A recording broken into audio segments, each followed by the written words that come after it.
কচি এঁচোড় আর চিংড়ির মেলবন্ধনে তৈরি আজকের রেসিপি এঁচোড় চিংড়ি। একেবারে খাঁটি বাঙালি ঘরানার স্বাদ।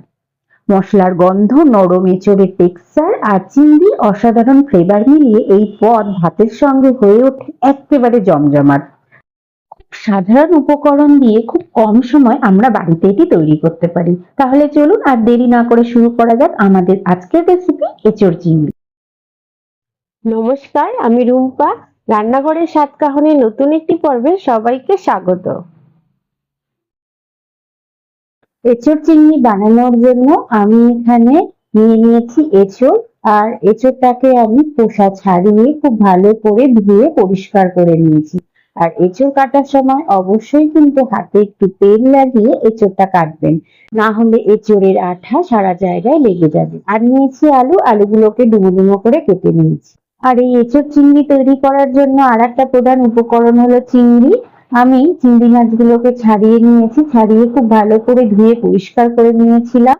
আর এখন আমি চিংড়ি মাছগুলোর মধ্যে সামান্য একটু নুন ও সামান্য একটুখানি হলুদ গুঁড়ো দিয়ে খুব ভালো করে চিংড়ি মাছগুলোকে মাখিয়ে আমি 5-7 মিনিটের জন্য রেখে দেব।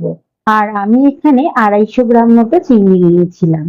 আর দেখুন, আমি আরো কিছু উপকরণ একসাথে কেটে রেডি করে নিয়েছি। প্রথমত আমি এখানে নিয়ে নিয়েছি 3টি মাঝারি মাপের পেঁয়াজ। পেঁয়াজটাকে আমি ছোট ছোট করে কেটে নিয়েছি। আর আমি নিয়েছি একটা রসুন, পুরো গোটা রসুনের খোসা আমি ছাড়িয়ে কোয়াগুলো বের করে নিয়েছি। 2 ইঞ্চি মতো আদা ও 4 থেকে 5টি মতো কাঁচা লঙ্কা। আর আমি নিয়ে নিয়েছি এখানে কিছু মশলা। মশলাগুলোকেও আমি একসাথে রেডি করে নিয়েছি। এখানে নিয়েছি 1 চামচ মতো হলুদ গুঁড়ো, নিয়ে নিয়েছি স্বাদ অনুযায়ী নুন, নিয়েছি আগে থেকে রোস্ট করে রাখা 1 চামচ মতো জিরে ধনের গুঁড়ো, 1 চামচ মতো নিয়ে নিয়েছি এখানে গরম মশলা। আর ফোড়নের জন্য নিয়ে নিয়েছি এখানে আমি 2টো শুকনো লঙ্কা, আর নিয়েছি 1/2 চামচ মতো গোটা জিরে। আর আমি ফোড়নের জন্য এখানে একটু গোটা গরম মশলা নিয়ে নিয়েছি, যেখানে ছোট্ট অল্প একটু দারচিনি, 2টো এলাচ এবং লবঙ্গ রয়েছে। আর 1 চামচ মতো কাশ্মীরি লঙ্কার গুঁড়ো নিয়ে নিয়েছি, আর সামান্য একটুখানি চিনি নিয়েছি। এখন এবার আমাদের রান্নাটা শুরু করার পালা। তার জন্য প্রথমে আমি একটা প্রেসার কুকার নিয়েছি। প্রেসার কুকারের মধ্যে আমি এঁচোড়গুলোকে সমস্তটা দিয়ে দিয়েছি।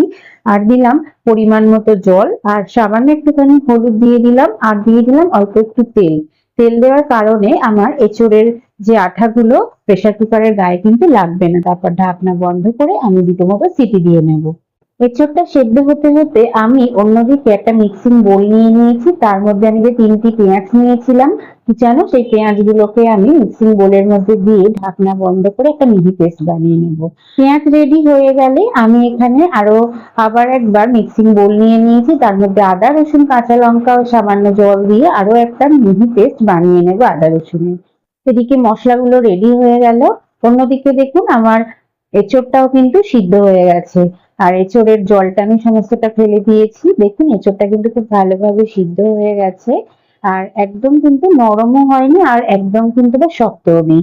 এখন আমি ওভেনে একটা কড়াই বসিয়ে দিয়ে কড়াইটা গরম হলে তার মধ্যে আমি 4-5 চামচ মতো সর্ষের তেল দিয়ে দিয়েছিলাম।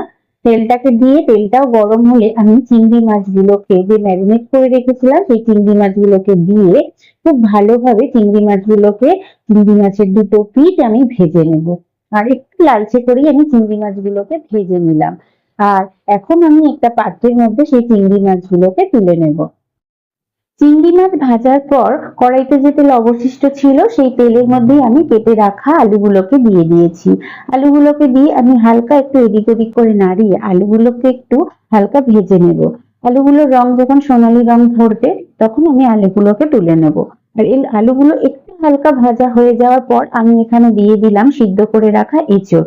আমি আলু আর এঁচোড় একসাথে একটু হালকা করে ভেজে নিচ্ছি। এখন আমি এখানে দিয়ে দিলাম সামান্য একটুখানি হলুদ, আর দিয়ে দেবো এখানে সামান্য একটুখানি নুন। তারপর খুব ভালো করে আলু এবং এঁচোড়টাকে একটু এদিক ওদিক করে নাড়িয়ে আমি ভালোভাবে ভেজে নেব। 3 থেকে 4 মিনিট সময় ধরে আমি আলু এবং এঁচোড়টাকে খুব ভালোভাবে ভেজে নেব। তারপর আমি একটা পাত্রের মধ্যে আলু ও এঁচোড়গুলোকে তুলে নেব। আপনারা দেখতে পাচ্ছেন আলু ও এঁচোড়গুলো কিন্তু খুব ভালোভাবে আমার ভাজা হয়ে গেছে। 4 থেকে 5 মিনিট সময় দিয়ে আমি আলু এঁচোড়গুলোকে ভেজে নিয়েছি। আর এখন আমি একটা পাত্রের মধ্যে সমস্তটা তুলে নিলাম। আলু ও এঁচোড় ভাজা আমার কমপ্লিট। এখন ওই কড়াইয়ের মধ্যে আমি এখন দিয়ে দেবো আরো 4 থেকে 5 চামচ মতো সর্ষের তেল। আর এই রান্নাটা কিন্তু একটু তেল লাগে। আর আমি সর্ষের তেল দেওয়ার পর তেলটা একটু হালকা গরম হলে আমি এখানে গোটা গরম মশলাগুলোকে দিয়ে দেবো। 2 শুকনো লঙ্কা, 1/2 চামচ মতো গোটা জিরে আর একটু গোটা গরম মশলা। তারপর আমি ফোড়নটাকে একটু এদিক ওদিক করে নাড়িয়ে ফোড়ন থেকে যখন সুন্দর গন্ধ বেরোবে তখন আমি এখানে দিয়ে দেব পেস্ট করে রাখা পেঁয়াজগুলোকে। পেঁয়াজটাকে দিয়েও খুব ভালো করে আমি তেলের সাথে ভালোভাবে একটু হালকা ভেজে নেব। 2 থেকে 3 মিনিট মতো পেঁয়াজটাকেও একটু হালকা ভেজে নেওয়ার পর আমি এখানে আদা রসুন ও কাঁচা লঙ্কার যে পেস্টটা বানিয়েছিলাম সেটি দিয়ে দিলাম। সেটাকে দিয়েও খুব ভালো করে একটু এদিক ওদিক করে নাড়িয়ে দিয়ে দিলাম এখানে স্বাদ অনুযায়ী নুন আর 1 চামচ মতো দিয়ে দিলাম এখানে হলুদ গুঁড়ো। 1 চামচ মতো দিয়ে দেবো এখানে কাশ্মীরি লঙ্কার গুঁড়ো। আর আমি এখানে দিয়ে দেবো আগে থেকে রোস্ট করে রাখা 1 চামচ মতো জিরে ধনের গুঁড়ো। তারপর খুব ভালো করে মশলাগুলোকে আমি পেঁয়াজ এবং আদা রসুনের সাথে খুব ভালোভাবে মিশিয়ে নিয়ে আর মশলাটাকে খুব ভালোভাবে কষিয়ে নেব। যখন খুব ভালোভাবে কষানো হয়ে যাবে, মশলা থেকে যখন তেল ছাড়বে, তখন আমি এখানে দিয়ে দেব ভেজে রাখা আলু এবং এঁচোড়গুলোকে। তারপর খুব ভালো করে মশলার সাথে মিশিয়ে নেব। আর ভালো কথা, যত ভালোভাবে মশলাটাকে কিন্তু আপনারা কষিয়ে নিতে পারবেন তরকারির স্বাদ কিন্তু ততটাই বাড়বে। খুব ভালোভাবে এঁচোড় আলুগুলোকে মশলার সাথে মিশিয়ে নেওয়ার পর আমি এখানে চিংড়ি মাছগুলোকে দিয়ে দিলাম। চিংড়ি মাছগুলোকেও খুব ভালো করে আমি সমস্ত সবজিগুলোর সাথে মিশিয়ে নেব। 5-7 মিনিট সময় ধরে আমি সমস্ত সবজিগুলোকে খুব ভালোভাবে কষিয়ে নিয়েছি। এখন আমি এখানে দিয়ে দিলাম উষ্ণ গরম জল। আমি আগে থেকে জলটা একটু উষ্ণ গরম জল বানিয়ে রেখেছিলাম, সেই জলটাই আমি এখানে দিলাম। আর উষ্ণ গরম জল দিলে তরকারির স্বাদ কিন্তু অনেকটাই বাড়ে। তারপর আমি খুব ভালোভাবে জলটাকে তরকারির সাথে মিশিয়ে দিয়ে দিলাম 1 চামচ মতো চিনি।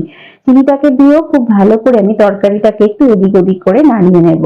আর যেহেতু এটি এঁচোড় চিংড়ি, একটু হালকা মিষ্টি একটু হালকা ঝাল হলে খেতে কিন্তু লাগে অসাধারণ। আমি ঢাকা দিয়ে তরকারিটাকে 10 মিনিটের জন্য রেখে দিয়েছিলাম। আর দেখুন তরকারি কিন্তু খুব ভালোভাবে ফুটে উঠেছে আর সিদ্ধ হয়ে গেছে।